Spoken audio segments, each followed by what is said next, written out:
శ్రీ శ్రీ శ్రీ ఆచార్య ప్రబోధానంద యోగీశ్వరుల వారికి జగద్గురువైనటువంటి శ్రీకృష్ణ పరమాత్మకు నమస్కరించుకుంటూ త్రైత సిద్ధాంత భగవద్గీతలోని గుణత్రయ విభాగ యోగము అనే అధ్యాయములో 20వ శ్లోకము 21వ శ్లోకము గురించి తెలుసుకుందాము. గుణానేతానతీత్యత్రీన్ దేహీ దేహ సముద్భవాన్ జన్మ మృత్యు జరా దుఃఖై విముక్తో మృతమస్నుతే. ఈ శ్లోకము జీవుడు 3 గుణముల గురించి తెలియజేశారు. భావము: దేహమునందున్న జీవుడు దేహమునందున్న గుణములను తెలుసుకొని జన్మ మృత్యు జరా దుఃఖములను వదిలినవాడై మృతము లేని మోక్షమును పొందుచున్నాడు.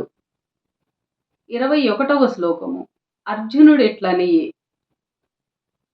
ఖైర్లింగై స్త్రీన్ గుణ నేతానతీతో భవతి ప్రభో కిమాచారః కథం చైతం స్త్రీన్ గుణానతివర్తతే. ఈ శ్లోకము యోగి గురించి తెలియజేశారు.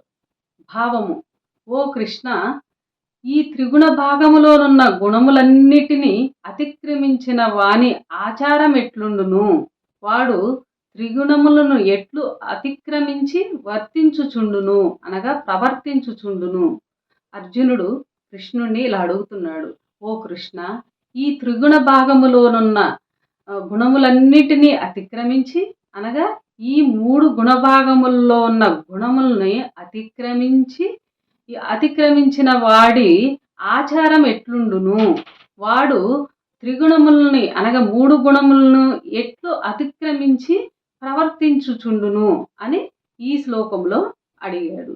ఈ శ్లోకము ఇంతటితో సమాప్తము. అందరికీ నమస్కారం.